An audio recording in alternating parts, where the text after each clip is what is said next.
All right, hello everyone, and welcome back to the Cinema Wave podcast, part of the Culture Wave Media Network. Today we are going to be talking about an absolute classic anime film from legendary director Satoshi Kon, who unfortunately is no longer with us. We are talking about Perfect Blue, about 30 years since its release. It just had a re-release in theaters a couple months ago. Hopefully you guys were able to check it out, but I'm so excited to be in the room talking to all you guys about it today. We got a full studio. We got Sean Villa. What's up? We got Mikey Peniston. Hello, everybody. We got Vinny Albano. Hello. Oh, camera's over there. And then I'm Mark Jacobino. I forgot to say that. But this is exciting. This is the first time all the animation boys are in the studio to talk about a film about the exploitation of women in Japanese Hollywood. So this will be good. But no, seriously, this movie is incredible. I love this film. I know Vinny, you're a big fan of it.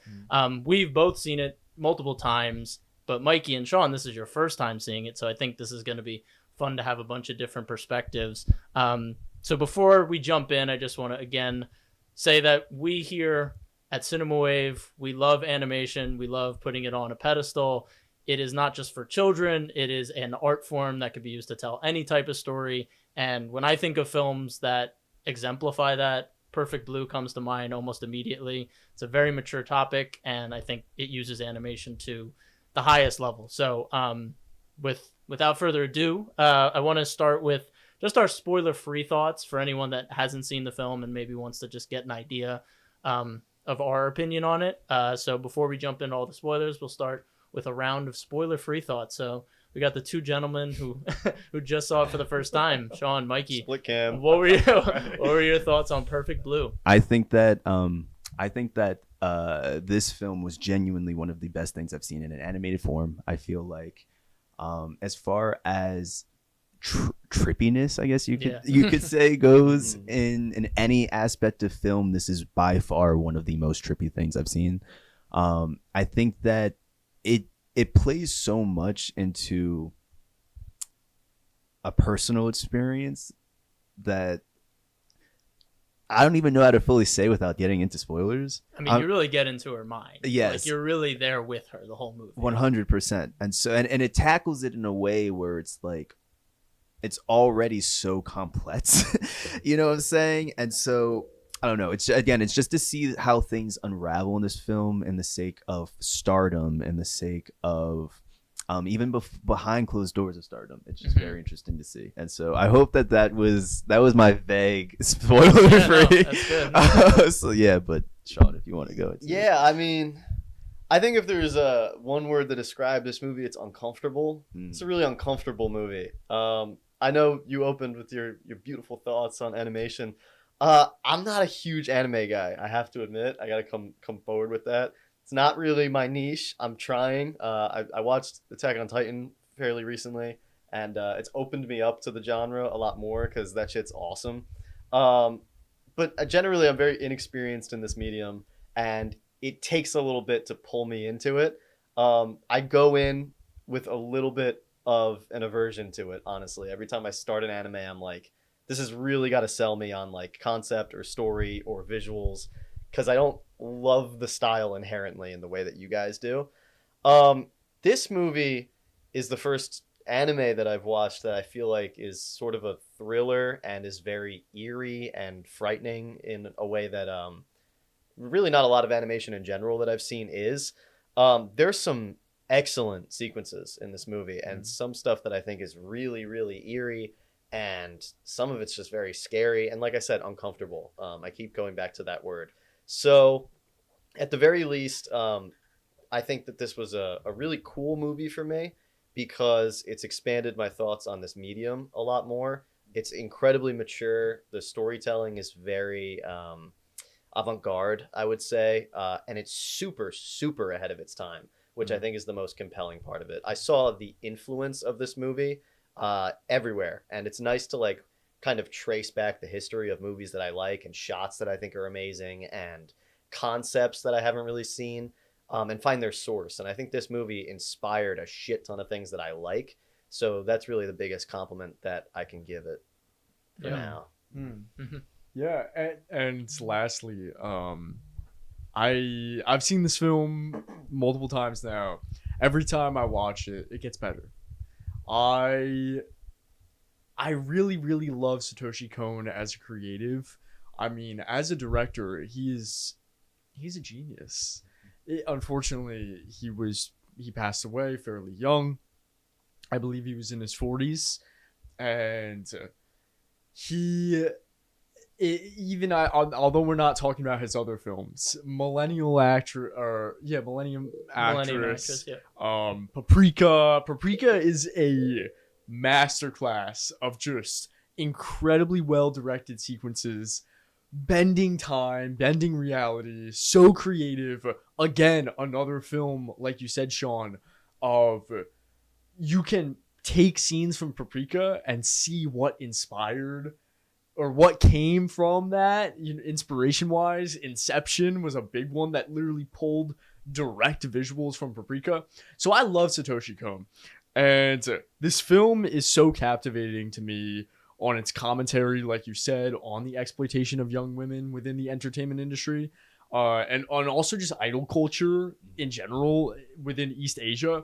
I wrote in my Letterboxd review when I rewatched the film today, if Satoshi Kon was alive to see TikTok and the modern internet take over idol culture, it would be, I think he would be sad because, like you said, Sean, it's so beyond its time for when this was released.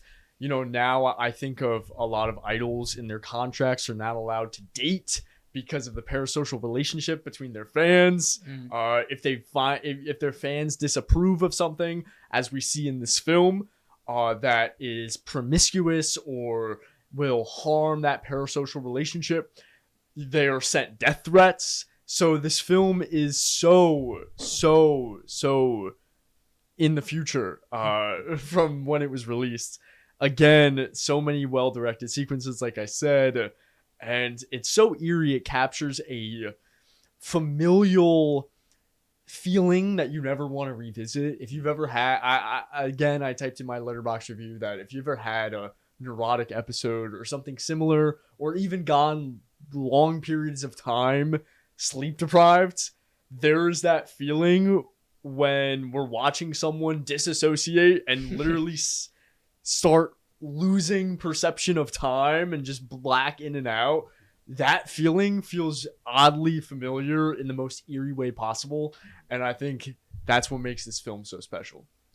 Yeah, this film definitely feels like a time capsule of the late 90s, without, real spoilers. Computers are just starting to become a thing, like message boards are starting to become a thing. So we see that, and it's very much in the same vein of a movie like Truman Show, where, it's this reality where people have these parasocial relationships with these celebrities in their mind, and they want to be there for every single part of their life. And that has now become a reality with 24-hour Twitch streams, or like streams where people watch people sleep. Like it's actually insane that we are here, and that movies and art have predicted this coming for almost 30 years now. So this is just another example of one of those things. So hopefully that sold you on the movie. If you haven't seen it, if you're interested in it, I think we all definitely recommend it.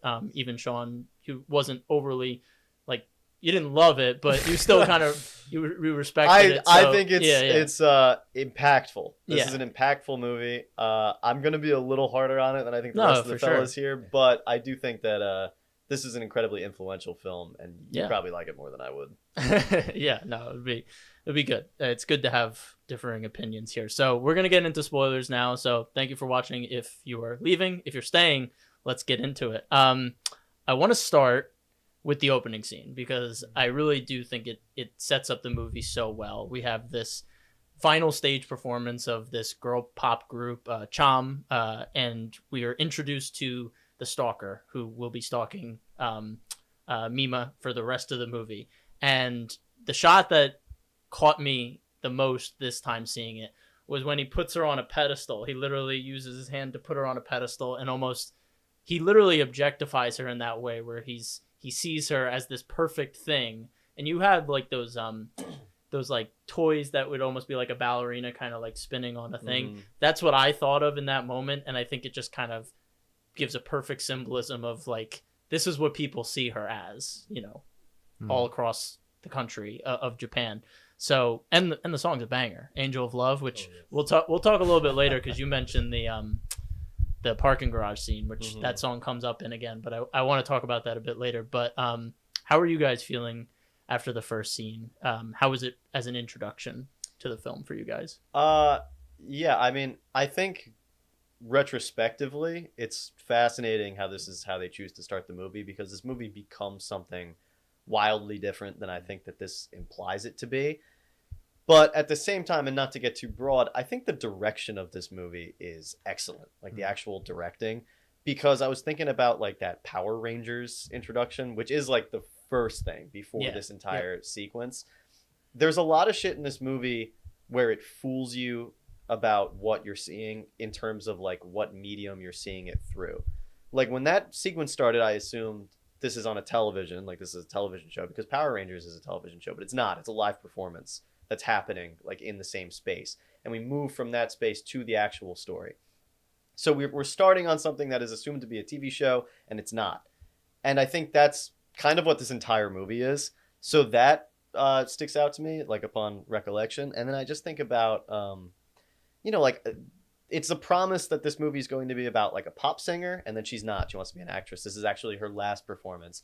That it's going to be about a stalker and his relationship to this woman, which it kind of is, but like maybe not, without getting too far ahead of myself. So I'm just sort of fascinated by the information that is presented and then what is left completely to like your own interpretation of what's happening. And I like that is foreshadowed in the structure of the opening. I think like that's pretty brilliant. Yeah. I agree. I feel like going into it, I feel like it set the stage perfectly, where it was like you didn't need to know exactly what was going on in this film. I feel like it perfectly established just what was going on with the overall scheme of there's a group that's happening and there's clearly a standout artist in this group. And it's already such like an apparent thing. I feel like you see Destiny's Child, Beyonce, all these things you can make so many like comparisons to it. So then to see the pedestal, which I agree, I feel like that was for me like the most striking shot. And that when you saw him put her on the pedestal, it really symbolized that, again, like with these groups, there are always like these one people that will obviously have a long lasting career, but there's something with these fans that are just like they're so drawn to it. So I feel like it was a cool way to set the stage and letting us know that, all right, this is clearly the lead that we're going to see breaking apart from this. It didn't let us know that, like she wants to establish or, see or it's tried different things as far as acting. But it just let us know that she's who we're focusing on. And there's this weird guy that is very, very focused on her. And I felt like for them to set the stage with a stalker in that scene too, I think was very important. I think that his character throughout the whole film was just very, very, what's the correct word I want to say? He fit the mysterious tone of this film perfectly until he was revealed. And I feel like for him to be such an apparent figure in that first scene was also a good thing, a distracting tool, I feel like. For what ends up happening in the film. And he played such an important role, but I don't know, it was something about establishing him and her in that moment with the pedestal that I agree felt like it really set the stage. I honestly didn't know what was to come after this, It seems very straightforward, like, okay, stalker, popular girl, got it. Exactly. But really he's more of a representation of the entire society's obsession with her. He's just like the most closely he's willing to go there, Exactly. And then for them to paint it in like, because clearly he was already animated a lot differently than most people, character design. And so I felt like that also kind of established that like with your typical fans, you might get like, and I don't want to judge a book by its cover in this. That's not, so I'm not trying to push that, but it's like there comes a certain type of fan that already gives off a creepy vibe. You know what I'm saying? And he then just fully executed that. And so I don't know. Again, I felt like that was just perfect in establishing that. All right, weird guy, star, we're getting here. I know that that's what the story is to come, but I don't know what's yet to unfold. So I thought it was a perfect way to start it. Yeah. Yeah, I mean, you guys. Oops, sorry, I cut to Mark instead. You guys put it really well. I love how both of you guys broke down each element of why that opening scene is so good. I want to mention, piggybacking off of the last thing you said, peak character design. I love his fucked up teeth and like his hair, his oily hair. Yeah. He has like eyelids that look like they're like a part of, I don't know, his eyes are scary looking. They're like glassy kind of. Yeah. I was so grabbed by the like continuing thing where he's got the camera up to his eye like this. I was so grabbed by that imagery. I love like the way that the camera becomes like part of his design at a certain point. Yeah. I think that's great. And a camera, yeah, I mean, there's that whole theory that film and cameras is a voyeuristic art form. So, and you have someone who is extremely voyeuristic, making it in his entire life. So it's almost, that's a great point to make. I love that in this opening scene, because at this point we're kind of talking about spoilers, right? Oh yeah. In this opening scene, he is somewhat of a red herring, you know, because we obviously don't know the twist at the end. And although he is a antagonist, we think at this moment, I remember the first time I watched this, I thought him to be the sole antagonist, that he's the mastermind behind all the everything, which turns out it's not. And I like that. I like that it's pulling the rug from underneath you. I think it does so well. Yeah, definitely. The Power Rangers is interesting. I like, as you're saying it, I'm kind of thinking about like why he would choose to do that. And it's almost like, I feel like it's showing the difference, the dichotomy of like how male celebrities are presented as like heroes and like they're fully covered and you don't see their faces. But then these women come out and they're very scantily dressed and they're like, everyone's obsessing over them. But the superheroes, they're just like, yeah, that's really cool. But them, people are like, they push forward to get close to them. I thought, you know, as you were saying that about them, I'm like, you know, that makes sense why he would pick them to open the movie with. Like, here's how we look at male celebrities, and then here's how we look at female celebrities. And I think that's pretty cool. Yeah. No, you're probably right about that too. Yeah, I mean, this is a movie that's very much about like the female celebrity experience in a lot of ways, but I think that it's about a lot more also. I think this movie's about a lot of things. The most striking of which I think again kind of goes back to me about this like twisting reality, like you not knowing what's real, getting consumed into like performance. I think is like such a fascinating concept to explore for me, because you have a character who's an actress and is also a singer and is also a model and is trying to be just a woman at the same time. And then you just like throw a wrench in there from two outside sources. You have like her breakdown. It's just like a perfect storm of just like a setting where a brain can break. Yeah. And I just really like buy into that, like that reality. And it gets so claustrophobic structurally. And I think that from beginning to end, like even at that subversion with the Power Rangers, this is just a movie that's constantly fucking with you. And I think that carries on into like every aspect of it. Like scenes start and end in weird places. We're tricked into thinking something is really happening and it's either a dream or it's part of a scene. There's stuff that I feel like is in the scene that like correlates to like what's really happening, and I still don't know like totally what happened in the movie. Right. And I just think like the way that it's able to kind of very gradually structure confusion, and then by the time you realize like I don't know what the fuck is happening, it happened 15 scenes ago. Right. And you don't realize that you're like in that storm and now it's too late to get out of it. Yeah. And that's sort of the same thing that Mima's going through. So I just think it's like really compelling from like a structure standpoint. The structure of this movie is my favorite thing about it. It's just so like nightmarish and weird, and I love it. It might be too early in the conversation to be bringing this up, but I wonder in terms of animation versus like a live action setting, how easy or harder that is to get across. And I don't know. Yeah, I don't know. You know, like, because I feel like like I hear that argument, and we've even said it here, where it's like with animation you can get away with a lot more, you know, and it's like easier to do things like that. But something like this is so like particular and so like, I don't know, and I can say I've seen these things happen, replicated, should I say, or inspired by this in a live action setting. But this is genuinely the first time I've seen this in like this style of this. So I do wonder, and then maybe this is just like a rhetorical question I'm asking, but like I do wonder the challenge, if it's an easier thing or if it is a challenge when it comes to animation in this style.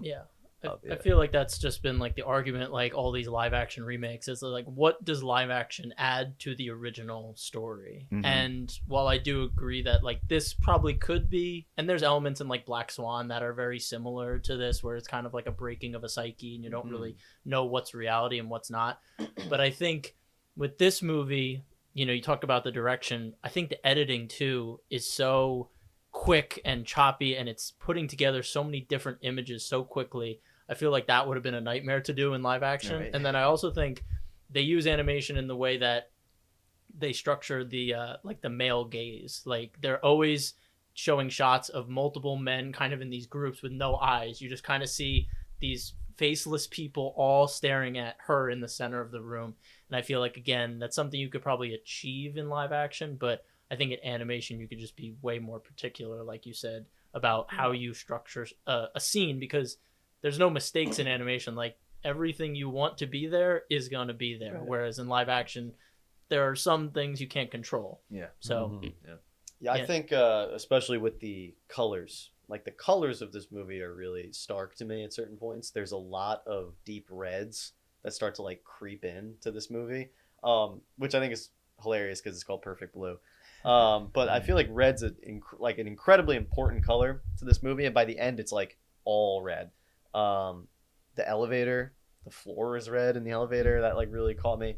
So I think that's true. Like in terms of the medium and like what animation can do for a story, I like the way that you phrase that of like everything's intentional. Like every element of the setting and the background and how it's presented is very intentional. And I think that like it all is intentional in this case. Like sometimes I feel like people are like, oh, it's got to mean something, and it doesn't. But like this movie, I feel like, yeah, it probably does. Like everything is very intentional here. So that makes me think like maybe I would like this more on a rewatch. I mean, we'll get to like the issues I have with it later, but I'm talking a lot of positives because I do think there's some great shit in here. I don't know. This movie could be live action, but like why? Right. You know, why would you? And I guess if this was made live action first, I'd probably go like, well, you don't need to animate it either. I'm not sure. I'm kind of thrown off on like the choice, but I get it. Yeah, Vinny, I want you to. Oh, go ahead. Oh, well, I was just gonna like say my comment on that whole idea is that, you know, I think there are a lot of elements that portray that feeling within the film that can be done within live action. Like a lot of this film is really well edited. And a lot of the editing is a contributor towards that feeling. But I also think of like the scenes of Rumi at the end, where Rumi is like morphing in and out. I'm like, that can't be done. You could do it in live action, but 9 out of 10 times it's gonna break the immersion. It's gonna be some shitty CGI. It's gonna break the immersion immediately. Also, like the subtle things, like the glow off of the pop idol hallucinatory version of Mima, like the glow off of her kind of fluidity while she jumps about. That's like some of my favorite stuff. Yeah, and it's only possible within this medium. You know, you could try it within live action, but I have a feeling 9 out of 10 times, like I said, it's just gonna break the immersion. Yeah. The editing in this movie, there are multiple times, even on a rewatch, when I know when things are coming up, I still got like chills, like shivers from just the eeriness that we've been talking about. You know, that first night where she's in her room alone and I forget if she gets a call the first night or if she's on the computer the first night. It might be the call the first night. And they're like, you know, she's in the apartment alone. The window is open and the breeze is coming in, and it just keeps like cutting around the apartment, and then it cuts to the window, and then it cuts from the outside of the window, like zooming out, almost like someone's looking at her. You know, someone's probably not, but just that idea that someone's looking at this one apartment, it's just like, oh, it just makes you feel so gross. I think that's what's good about introducing the stalker early, is like this movie undeniably has like a presence in it. Like, you know what I mean? Like every scene kind of feels like there's someone creepy around. Yeah. Like I really I feel unsafe the entire movie. Like there's no scene in this movie where I'm like, oh, nothing bad's gonna happen right now. The whole time I'm like, something bad could happen at any fucking moment. Yeah. And I think like that applies to the entire film. And I think that's another like genius reason. Like the letter bomb is pretty much the first like real thing to happen in this movie. And it happens in a public space where she's performing, like where she's sort of like at the top of her game, her friends are around, her agents are around. So it's like it immediately establishes that like bad shit could happen anywhere. So it's like when she's alone in her room, it's like, well, if they could fucking get to her on set, like you can get to her here. So I think like the precedent is set very early that there is constant danger, and it never lets up. And I think the cinematography and the editing enforces that for sure. Yeah, Vinny, I'm going to use a very very filmmaker word right now. I think the composition in this movie is very... The mise en very, scène. I think the composition in this movie is very good because she's always shot to be very small in a very big room, and it makes you just feel like how isolated she is, or it's shot with her POV in a room where she is literally the center of the room, no matter where she is, whether it's on set, on stage, in like her apartment. She's always the center, but she's always the smallest part of the room. And I think it kind of just feeds into her isolation. And then also the fact that she is like 18, like she's very young, and she's always just coming off as someone who's very naive. She's like, oh yeah, I'll do this role. Yeah. And you can just tell she's being taken advantage of, and she can't really say no. And then when she does break, and she's like, of course I didn't want to do that scene back in her room. It's like heartbreaking to just see her kind of going through that. It's just like, oh, it's so sad. Yeah, I really like it, especially on this watch. I don't know what got to me, but I was just so much more connected to her, specifically during those scenes, that breaking down scene and the later half when she's disassociating and losing track of reality. There's a tragedy to it, especially since, like we mentioned at the beginning, that we talk about the entertainment industry every single day. That's what our podcast is based in.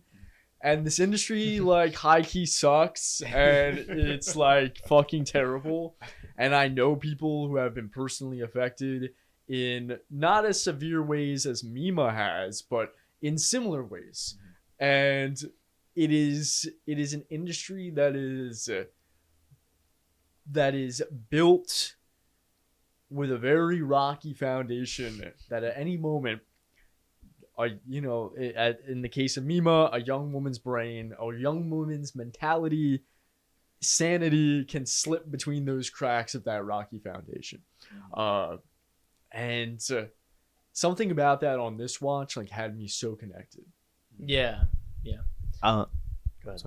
I was just gonna say, I definitely feel like this film also captured. We talked a little bit about it before, but I feel like it captured those real moments while also tying in, I guess, just again the female experience, things that you wouldn't expect to see kind of happen, not even in like a trippy setting, but also just in a normal acting setting. So, like, for example, the scene that she shot with the men, where she was like very much being taken advantage of. Like, that's something that actresses have to film on. Like, no, that's like a real thing. So it's like to see that in this sort of setting and be like, oh wow, this is like weird, because it's very hard to watch. It's trippy. You don't know when it's like real or not, especially how she's coming in and out of it. But then when you also like tie it to the actual like experience of like, wow, this is like a real thing, like with this industry, like you're saying, so it's like I can really see how you can feel for her character in these moments, because it's like you're not only watching the experience of a celebrity, but you're just watching like hard shit. Like, you know what I'm saying? Like, that's not something you really want to see. So that's why I think that this film also is just so brilliantly done, because it takes you to places where you aren't expecting it, and then it just pulls you right back out.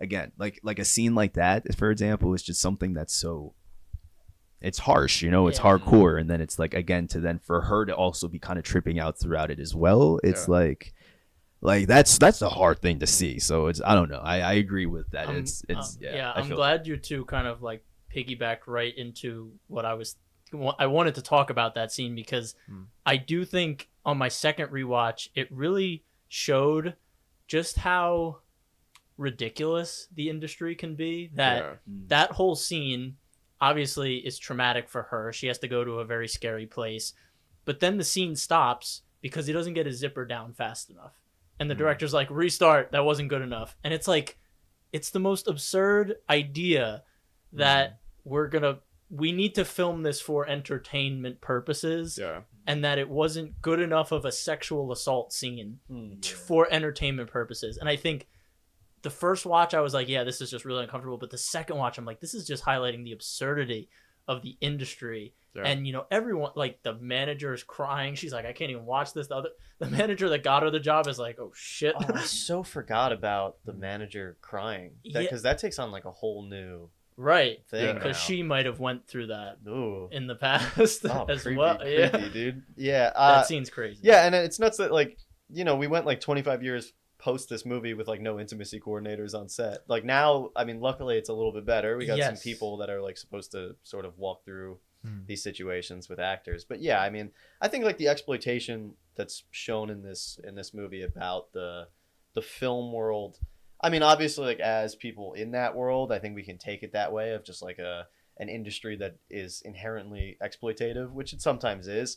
And you know, you could look at it through that lens, or you could just kind of look at it in like a much broader way of like, we're kind of seeing, I guess, like patriarchy through like the lens of the film industry. And you could accentuate it into just like, you know, womanhood in general. There's a lot of ways that you can interpret it. And I think that, that goes for like most aspects of this movie. But yeah, I mean, it's just either way, like I think it pulls you in with like a lot of empathy. And like, I think you're really in that moment and they don't let you get out of it. There are tons of shots in this movie that I think linger for a torturous amount of time. And I think it's only accentuated by how fast some of the other scenes are. Like there's a lot of shit where like we're cutting away or like the shots are kind of like erratic and fast and like to mess with you. But then when we're in like deeply uncomfortable moments or deeply tense moments, it just sits there. And it's so intentional to like just subvert itself in like, oh, you know, like at least this is like an erratic sequence. So like we'll be kind of like out of here fast and like we could just get like the appeal of new imagery to like distract from the content. But like, no, dude, like you're there, you're in that moment. I love the imagery of the light that you get from her POV and just like sitting on it and staying there to like reflect. It's just like, it's so fucking uncomfortable. Again, it's an uncomfortable ass movie. I'm dying to talk about this parking lot sequence. Yes, I was gonna actually go to that one. Yeah, this is my favorite sequence of the movie. I'm a big horror guy, and like just thrillers and tension, I think is sort of like the root of all filmmaking that I love. Is just good tension, and this scene is fucking brilliantly directed. It's so freaky and stressful. It's such a short sequence, I feel like. And it's not even like that necessarily plot relevant. Like if we had just sort of revealed that the guy was murdered, it has the same effect on the movie. But this whole thing with the elevator and the music and the way that it's presented I haven't stopped thinking about it. I really haven't. Like I watched this movie, I think probably a little over 24 hours ago. And I think on the hour, I'm thinking about this fucking sequence and like just how much it like stuck with me. And this like just gradual reveal of the radio that's like in the elevator. And then I think that's what's really sticking with me is that long shot on the radio on the floor. And we just don't leave it. And we're staying there. And the whole time that you were sitting on it, I'm just thinking like, he's behind you! Like turn around. But we don't get to see it. We just cut to the after effect and just like this violent ass murder. Yeah. And I think that sequence is great. But I think it's made retroactively greater by the next murder. Because we establish a precedent of like how we're going to be shown violence, of like we're going to be shown the lead up, none of it, and then the aftermath. But then the next murder that we get is like a fucking hyper violent like stabbing that we're just like stuck there for and don't cut away from. And we see like every gruesome detail of it. So, again, like I just have to kind of shout out this movie's ability to just like constantly mess with you and like just really keep you on your toes. It's 90 minutes, but I feel like it has like 3 hours of tricks up its sleeve that it's just constantly throwing out there. So like, how do you guys feel about I guess that sequence and then the murder plot and just like the violence in the movie in general? I wanted to talk about that because one, I think the violence is really well animated. The photographer kill is like, not to be like sicko, but like it's a really well animated sequence. Yeah. And it's so like what's the word? It's not like fun violence. It's not fun. It's right. like pulpy. Yeah.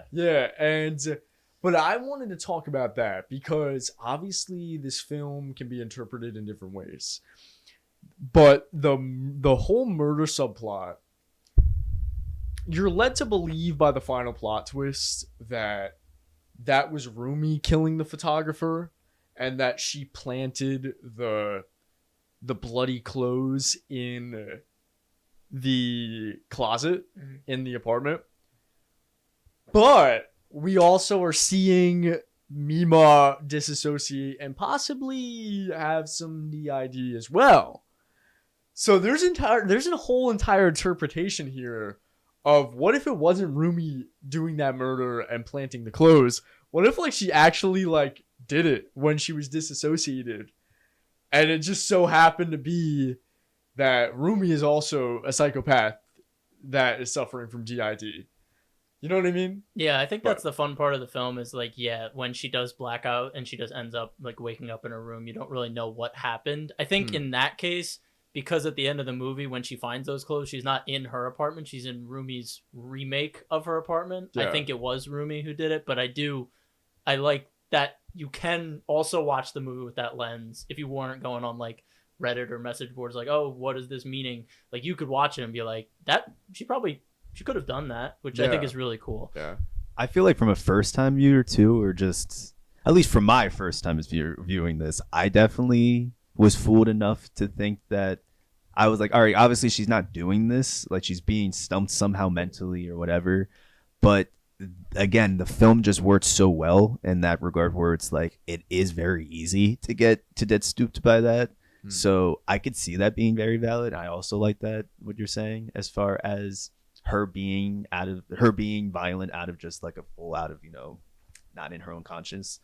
And I think I feel like, again, just coming from, I don't know if it's just my own personal experience or if it's just like, again, my level of first time, but I definitely could see how that can come across as like her doing that. I definitely feel like that was a lot of their intent regardless to kind of throw that, but I can also see how that wasn't their intent and how it's just very much just like fan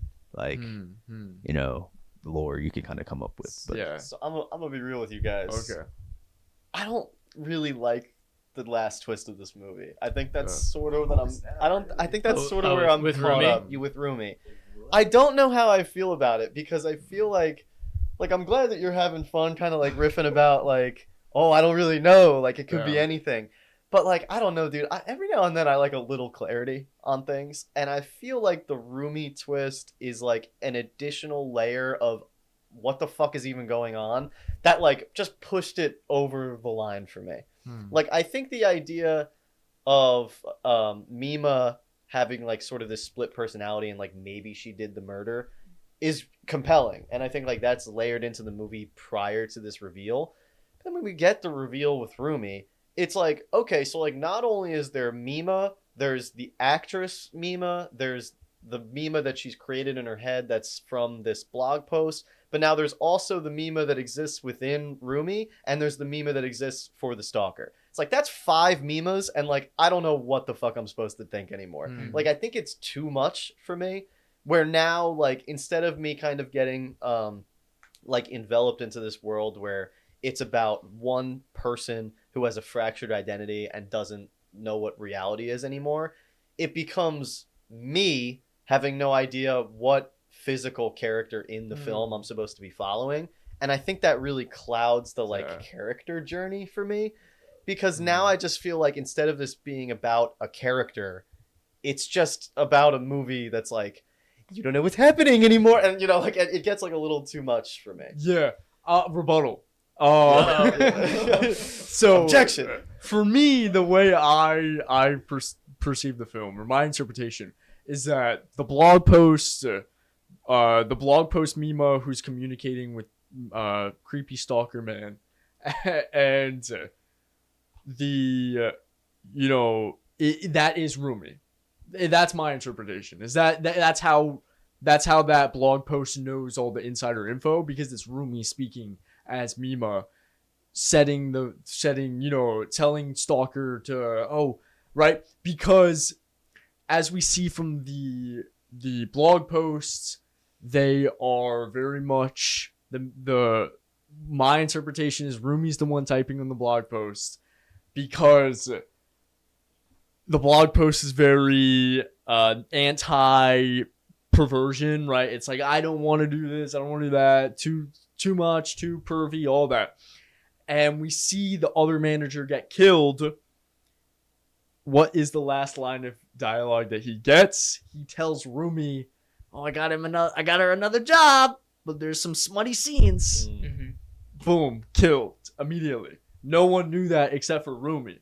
So that's always been my interpretation, is that all the other Mimas are Rumi, like communicating on the blog post, communicating to stalker. That's Rumi. That's my personal interpretation, but also I do agree with you slightly, because the one reason I can't give this film a 10 out of 10 is because I wish they gave us just like a seed at the very beginning within Rumi's personality that there might be something there. Like, obviously she's most likely an ex-idol. She's most likely suffered from this, and now let's be real here. Her character design is not the conventionally attractive, right? So she wants that. She wants that youth. She sees Mima. She wants to be attractive again, and that's my headcanon of why she created that alter personality of believing she was pop idol Mima. But I do agree that there should be like a seed for that at the beginning, like from Rumi, instead of it being from Double Blind, the TV show, because there is that seed from the TV show where they say, why did the killer do it? It's because he wanted to become a woman. So I interpret that as like, that's foreshadowing towards Rumi's killing, wanting to be Mima, but we don't get it from Rumi herself. We get it from the TV show, So maybe that was too much of a rant. No. I mean, yeah, it is a little like Charlie Kelly and Always Sunny, like with like 1,000 papers on the wall, drawing red lines between shit. I think it's more just about like I'm taken away from the character when we're talking about this. Like I care about like the movie. I feel like cares about Mima and like about her emotional journey. And then I feel like when you insert this character that it's like, oh, well, maybe the whole movie you were watching this other character, then it like takes away from the movie being about Mima. Yeah. And I mean, maybe on rewatch it would click for me a little bit better about if the movie's sort of about Rumi, because I don't know, it feels so like this is a Mima movie. Like it's all about her. It's about her journey. And now it's like, oh, but actually like half or maybe less or more, depending on how you interpret scenes, is about this completely different character who's having like a whole different journey than Mima is. Well, I agree that the ending, she becomes a more passive character. Like things are just happening to her, and then all these other characters are active around her, and she's just kind of going with the flow. So I understand that, and I agree at that point. My interpretation is different than yours. I see it as the stalker is writing the blogs because he's literally stalking her all the time, so he knows exactly what she's doing. That's all the also time. how I took it. And then Rumi is also committing murders because I think they both have this image of her, and they both do not agree with the image that she is now presenting. And I think it's very similar to like the old adage of every guy wants to be with her and every girl wants to be her. And I think you see with her old bandmates in Cham, like they're jealous of her. Like they're always talking shit behind her back when she leaves the group. And then Rumi literally has lost her youth and her prime, and she wants to regain that. So I think it's this kind of situation of, I think John Lennon's murderer, like, essentially killed him because he didn't live up to the image that he had created prior to that. Yeah. He called him a phony, and I think it's kind of the same thing, just split into two people, a woman and a male, and that's kind of a cool way to kind of present society. I don't know. I just feel like I don't know what is added to this theme and to this thesis of this movie by doing the Rumi twist. Like, I don't know what we get from Rumi that we don't get from the stalker. What's the name of these relationships? Pseudo something? Parasocial. Thank you. Yeah. So like the parasocial relationship between the killer and with Mima, I think says a whole lot that I don't know is enhanced by Rumi also being a stalker. It seems more like a plot twist instead of like a theme of the movie twist that like brings all these ideas together. Instead, it's like, well, you thought you were confused a second ago. How about this one? You know, like it's just, I don't know. For me, it hasn't totally clicked yet. I could buy that maybe it like really strengthens the film on rewatch, but I haven't had that opportunity yet. That's so fair. For me, I feel like I agree. I feel like there was no build up to it at all. The only subtle build up that I could potentially see, I didn't have like a second rewatch. It's just kind of like thinking back to the film. Rumi was technically always there for a lot of this stuff, and like not that it like showed her in any regard as like a jealousy or anything like that, but like I think just her being there for me established like the whole stardom and like this world, even people in your own group can turn on you, certain thing, you know, or like people close to you or people you wouldn't expect. I think about like this is such a stupid comparison, but like this whole Drake Kendrick thing that just recently happened. Okay, all right. Okay, let's go down this hole. Yeah, it's a hole for sure. But I remember there was like a little portion of it where like Kendrick revealed like one of his album covers for one of the diss tracks was like a photo from Drake's phone, and like only somebody in Drake's crew could have sent that or something like that. Something like that. Exactly. And so it's kind of like in that world, it's just like you really don't know who to trust. And it can even be somebody that's been right there the whole time, kind of like supporting you.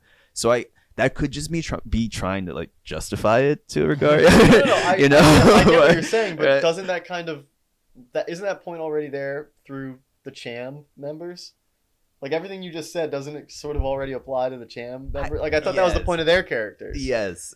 I don't know. Yes. I'm not sold. Yeah. I'm open to. No, that's fair. I think that's valid. It's very valid. Yeah. I think that's valid. I do feel though that at least I know you said like your interpretation is like, oh, are we watching Rumi? Or are we watching?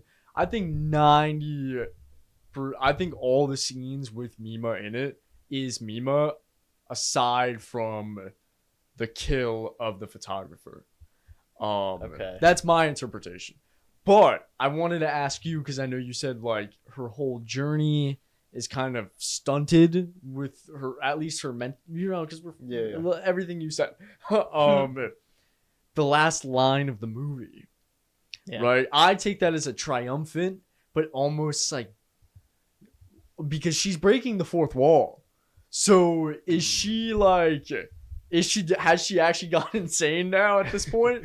Or is it triumphant in, no, I'm the real thing. I'm the real Mima, right? It's like, yeah, like, so, I don't know. I wanted to get, like, your opinion on that. I don't know. That's sort of, like, why it's annoying to me, is because we leave off of, like, her checking in on Rumi in, like, a hospital, right? That's sort of what the context of that scene is prior to her going to her car. So it's like, I don't know, my gut reaction to the scene was like, this whole movie has been about Rumi, who's disassociating, believing herself to be Mima. And some of the events that are happening are like what really happened to Mima, if not all of the events. Like there really was a stalker. She really joined this television show. She struggled as an actress, but we were sort of interpreting those events through the way that Rumi was taking them in, like through her, like kind of being Mima. Like she was living vicariously through Mima and having these experiences. And then when we get the revelation that like this Mima is the real Mima, to me it's almost like that character is like introduction of like, yeah, she's been losing her fucking mind the whole movie and you've been watching her, but like I'm the real deal. And like, hello, like that's I'm the real Mima, and then the movie's over because like we were with Rumi the whole time. That was my gut reaction. I could also kind of see it that like, yeah, I could also kind of see that like there are scenes where Rumi is like seen in the scene. She's present in the scene. Yeah. So like, for this scene where she's assaulted in the television show, Rumi's there and she's witnessing the event. And I think that Mima in the scene is kind of like, she seems okay with it. She's presenting as if she's fine. Like she tells the other actor that she's good. And then when she goes into the car later, she's like, oh yeah, like fine. Like, what, let's go out. So it's like, maybe that's the same Mima that we saw at the end of the film, who's someone who like really is like professional enough to kind of like do this and like not be emotionally affected, but it's emotionally affected Rumi because that's how she believes Mima's interpreting it and just like not sharing that with her. That's why she cries and runs out of the place. But then doesn't that like lessen the meaning of the movie? Because it's like, oh, actually like the real actress was like totally a pro, and like this didn't even like affect her. It's like that kind of ruins the whole like thesis of the film to me about like this exploitation and how like it affects people if the real Mima is like totally chill. So like I don't know, it's just like it's too confusing to me. Like I can't get a read on like what the movie wants me to walk away with, and I think that's totally fine if it's plot centric. Like if I walk away from a movie going like, I don't totally know the reality of the movie, I don't really know like if this was real or if this was real, but like I get that the movie was trying to tell me this. Yeah. And like that's completely okay with me. But I think the like level of confusion that I have by the end of this movie makes me think like I'm not totally sure what like the theme was, Like I know that I'm orbiting around it, but like what is like the central thesis of this movie? What did that last scene mean? What was it? What did it want me to walk away from? Yeah. I don't know if I have a clear read on it, and that's frustrating to me.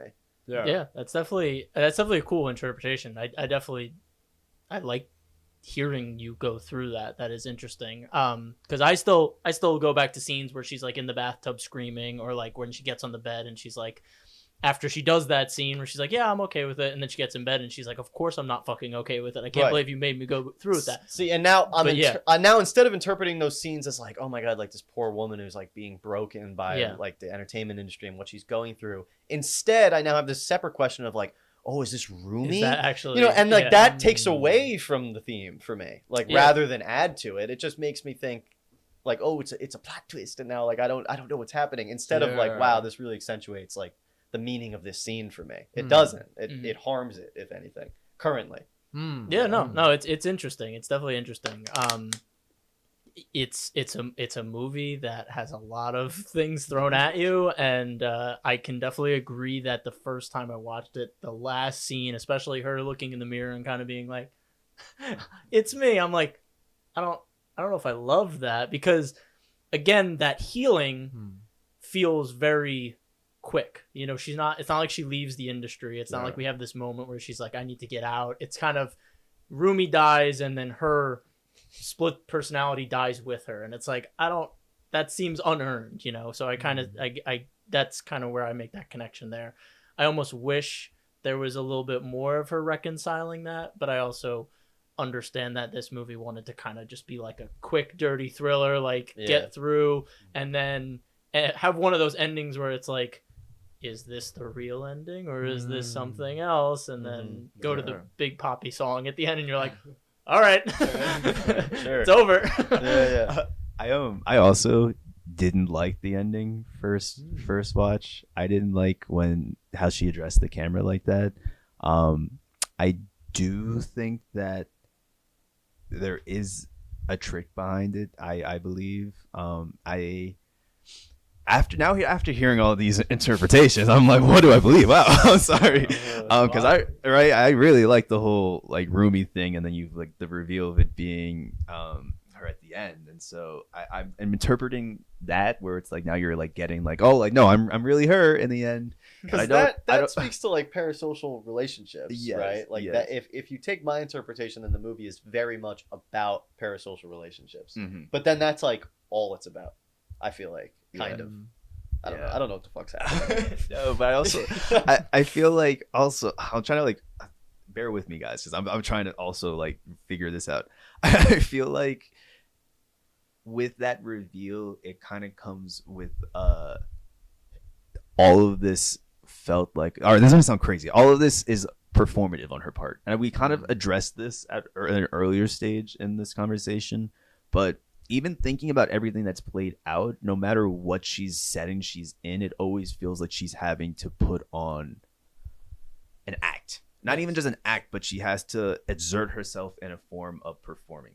And it's like, it kind of takes me back to the place again where, again, I forget which one of us said this, but her being like still in character, and like maybe it didn't phase her. It's still like just performance for her, and like maybe that's it. And maybe there's like a mental, like a twist, not twist, but that's like a maybe there's a craziness in that itself, is what I'm trying to say. Like maybe like to be in character all this time is crazy, and you know, it like the fact that like she's being in character then also kind of establishes that Rumi was also just in character for like of like this.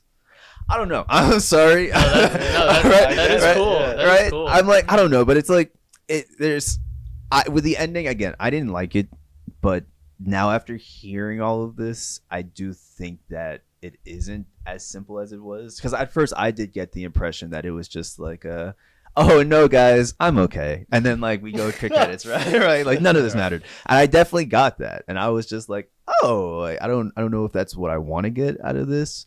But now hearing again the interpretations that all of us got out of this film, which is also making me appreciate this film even more, that there's even that much room to have this much interpretation, to be honest. I don't know what to think out of this film anymore, and I definitely think it's worth a second watch, is what I'm saying. Yeah, I mean, yeah. Listen, like when I walked away from this, like when the credits came on, I think like really I was just kind of staring at my screen like dead-eyed, like, yeah, all right, you know, like I don't know what the hell that was. Sure. But then I like started writing the review, I posted the review, and then I like was like walking around my house, and I just like, it didn't like leave. Like this is a movie that like stuck to my brain, and it just like wouldn't get out. Like I just couldn't stop fucking thinking about it. And now again, like it's a whole day later, and like I'm still thinking about it, and we all have like a completely different interpretation of the movie, and I think all of them are valid, and I think it's super dense, and like it sticks with you in like a really uncomfortable way. So it reminds me of like I have a lot of movies that I watch the once and go like, wow, that was amazing. I'm never watching that again. You know, and like this one, it's confusing to me because it kind of has that feeling where it's like, wow, like there's a lot of really interesting shit in that movie, but like I don't really know if I enjoyed it all that much. Like I get tripped up on some things. But instead of having that like, I'll put it behind me, I'm like, I need to like study it. You know, like, which is like a frustrating feeling, because part of me is like, just fucking explain your themes. But then the other part of me is like, wow, you've really constructed this like labyrinth of a movie that like deserves to be kind of understood and rewatched and unraveled and interpreted. And I can appreciate that in a way that I can't appreciate most films. Like it's very unique in that way. It's a movie that's sort of like begging to be thought about in a way that almost no other movie that I've seen is begging me in that way. So I do think it's very good. Yeah. Yeah, I mean, there's a lot of thoughts going around, I don't really have many other thoughts right now, at least about like this current topic about our personal interpretations. I will say, I do have a bias towards like films that almost, like you said, Sean, quote, like need to be studied. I like that a lot. It depends on the film, but I do have a bias towards those type of films, because this is what I spend my life doing. Like all my time is spent towards storytelling and filmmaking. So it's like, you know what I mean? I'll spend a little bit more time. Yeah. Like I like that. I like that idea of like really going deep into it. But also, the one thing I do like about this film, that even when like, let's say you go in there like not even trying to break down anything, you're just shoveling popcorn in your mouth, it's kind of got the vibes, which is gonna be crazy to say. No, you're right. But like, it's so, we mentioned at the very beginning of the review, it's so eerie and creepy. It's like that feeling, that vibe I haven't seen. It's been attempted to be touched on by other films, but I feel like this film does that vibe really well, where it's like you said at the beginning of the review, Sean, or Mark, I believe it was you. It feels like as if someone's always watching. Yeah. Mhm. And it's not like a pleasant vibe, but it certainly is a a vibe. vibe. A vibe. Yeah. A vibe. And I will say that the ending I like on an aesthetic level, which I know is like really shallow, and it's a really like surface level critique. I like the But colors. I like the whole like aesthetic of like her addressing the audience of like, I'm the real one. Mhm. Well, it is bright. Like the color palette in the end is the only Yeah. time the movie is like bright and not like dark and rainy and gray. So it Yeah. is like from an aesthetic. Yeah, I mean the tone of the film does change. Yeah. which Uh-huh. is Yeah. fun. What were you gonna say, Sean? Well, I was Yeah. gonna say it is vibey. If you're looking for the vibe of I'm being Oh, stalked, Jesus. this is the film for you. Which like high key, I'm always looking for that. you know? Yeah, I guess if Yeah. you're trying to like stay on your toes, you know, and like Yeah. really get riled up before something, this is the movie to kind of get you freaked out. So you were talking about like this like appreciation of movies you've got to study, and I think there's like two sides to these movies, and there's a couple that come up on the bad side, but I always think about Donnie Darko. I love Donnie Darko. Yes. This you brought up a good vibe. Donnie Darko's got a terrific vibe. Yeah. It's just like a fun movie, and I can follow it to a degree. And then when it gets all like trippy, what the fuck just happened in the end? I still kind of come away from it with the same like theme every time of like, this is a movie that's sort of about like, growing up, and it's a coming of age film, yada, yada, yada, yada. Then when I rewatch Donnie Darko, the actual plot makes more and more sense every time I watch it. I pick up on little details. I understand what they're talking about philosophically and scientifically, and like the complicated aspects of this movie become more clear to me. So the picture becomes more clear overall. And then I think every time I go back to it, I'm like, this time I'm going to fully get it. And I never do. And that's fine. And I love that movie. Then I think about a movie like, all right, might be a little hot take. Let's go with Hereditary. Hereditary's ending pisses me the fuck off because it's completely reliant on you kind of picking up on like these like pagan images in the start of the movie. And like, oh, you missed like the 3 frames of the setup for like this cult shit that just kind of like appears, and then when the movie was over, I was like, I like whatever. Like I just didn't like care. Like it didn't like click for me in a way that I was like, oh, I need to like look up a ending explained video and like really figure it out. It just sort of felt like they pulled this thing out that like I just didn't care. Another movie like that is what the fuck is it called? I saw the TV Glow. Oh, I haven't seen that film. Well, I didn't like it at all. I've heard such Well, different don't things watch about it. that. Yeah. I mean, it wasn't for me because that entire movie Yeah. is completely non-literal. It's Yeah. apparently like It's a about metaphor. like the trans experience, I think is what it's meant to be a metaphor about. But the like dialogue is so like they're talking about like, oh, Mr. Dooglemorph release the butterflies into the shadow dimension. I'm just like, I don't have the fucking like resources in my brain to put stock into this movie to understand it. It's just like too much. I don't care. Yeah. Perfect Blue is way more of a Donnie Darko than it is these other stupid movies. Yeah. There's a lot of shit about it that I really like. I came away with like enough of an interpretation of what this movie was about that I was like, this would probably be enhanced on a rewatch rather than like, oh, I missed the 4 frames in the background that give away the twist villain. It's not that kind of movie. Yeah. So, did any of that make sense? Yes. Okay. Yes. All right, Yeah. cool.